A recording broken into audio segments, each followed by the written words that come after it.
Hey everybody, I'm Garcia, and today I'm taking a look at the card game Entropy, Worlds Collide.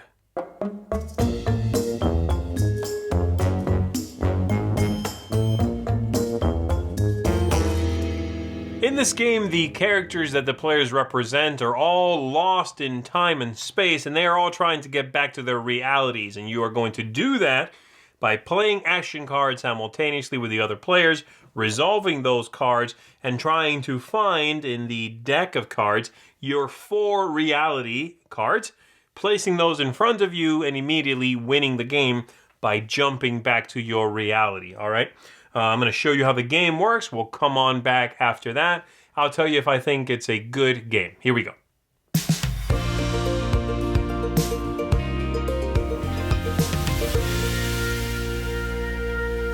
To set up the game, each player is going to be given a character. You are going to get the 6 cards that belong to that character. These are your 6 different possible actions. And you are going to also shuffle up all of the different shards from the realities of these characters. Each character has 4. You take 4 unused from outside of the game, not from one of these characters. You shuffle those 4 in here as well. And then you are giving each player 1 card to keep in their hold, which is an area in front of them where they can keep 1 card face down, basically, holding on to it.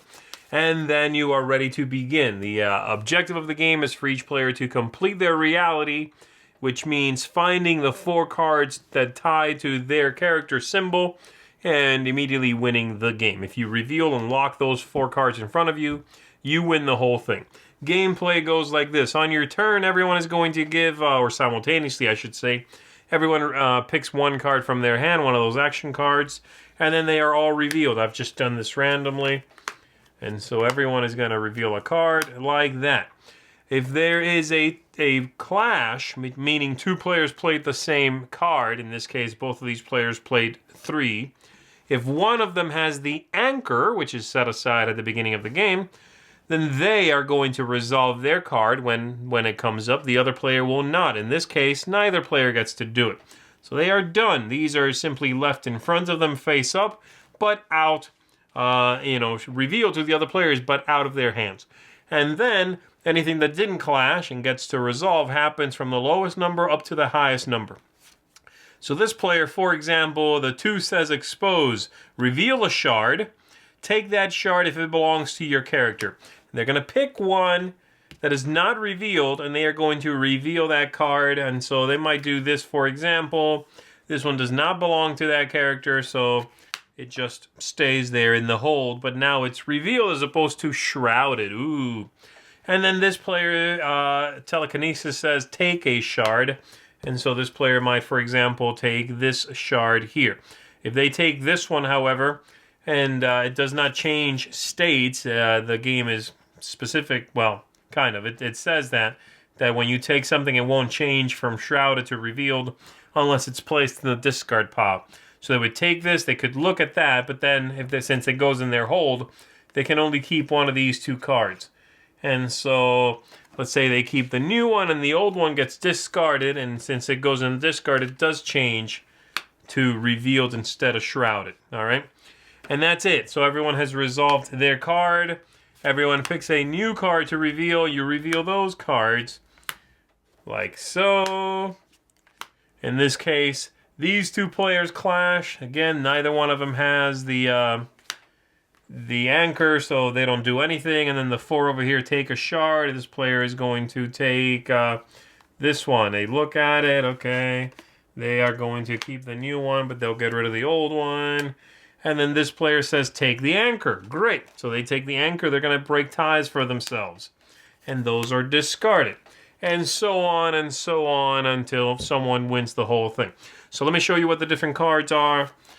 Pretty straightforward stuff here. So we've got the number 1, Unleash.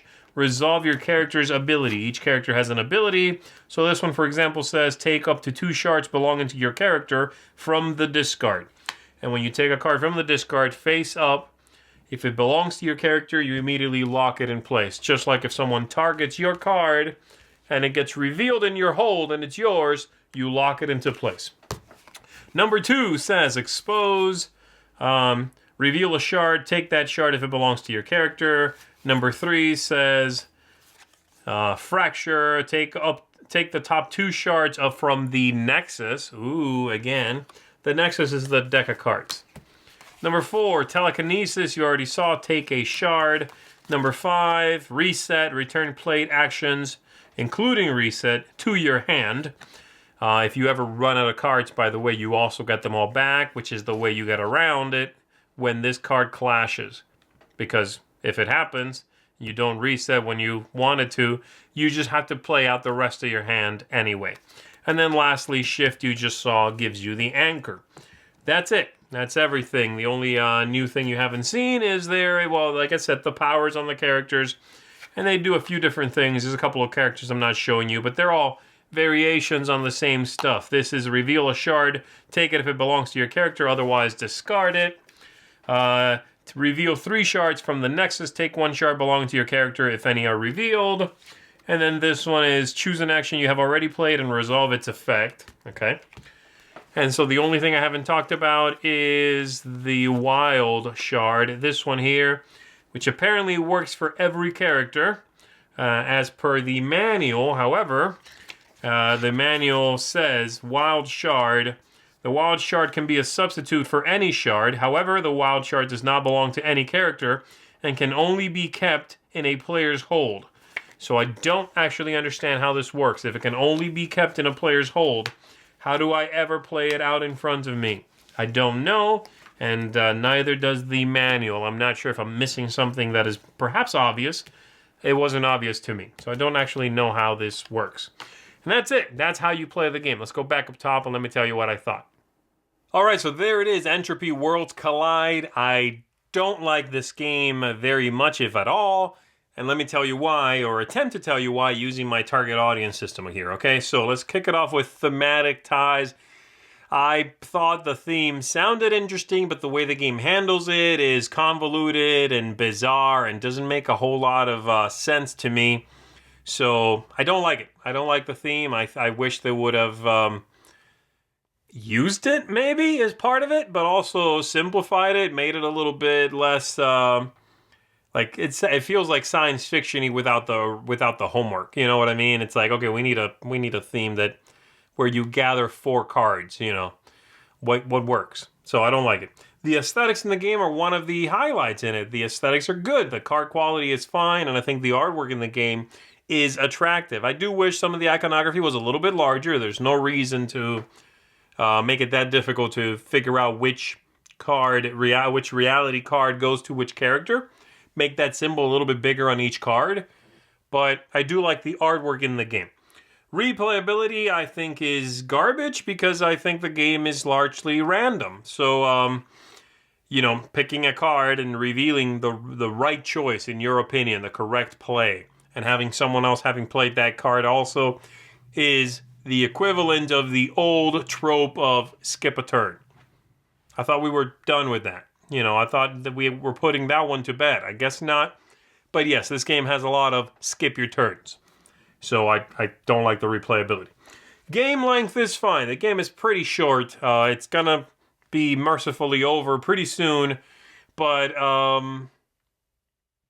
so yay. I mean, yes, it's appropriate. It doesn't overstay its welcome, assuming you like it. How about that? It's not very long.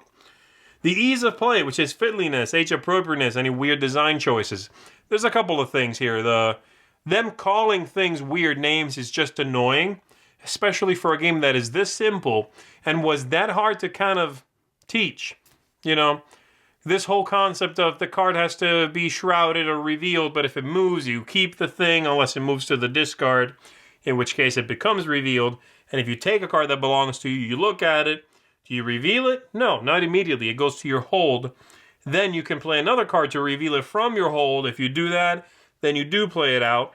The whole issue with the wild shard or whatever, it doesn't make... I can't get it. I mean, this game has like 4 rules, and I can't figure out, 2 of them, it seems. Well, that's an exaggeration, but on both counts. But, there's no reason for the game to be that complicated. Your game is basically thematically, devoid of anything anyway. Just make it at least simple to play then, don't bog me down with both the thematic, silly ways to call your deck and your hand of cards and stuff like Netrunner does.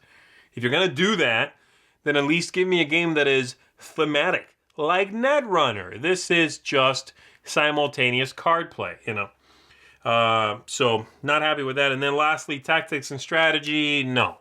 It's a very lucky game. You are, again, the simultaneous selection thing can work sometimes, but not when clashing, as they call it, leads to a skipping a turn, and you have very little control over what you can do, and you are just basically top decking cards until you find the 4 you need, and you win the whole thing. So that's it. Unfortunately, this is one I was really excited about. I bought this at Essen.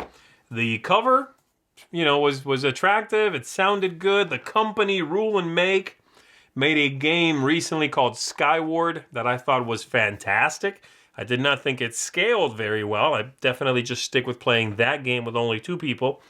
But I thought it was great. So when I saw another game from Rule and Make, I thought, yes, let's take a chance on this. And unfortunately, the game disappointed me. It's just not a very good game. It's uninteresting. It's I'm done with it. It's not. No one enjoyed it that I played with.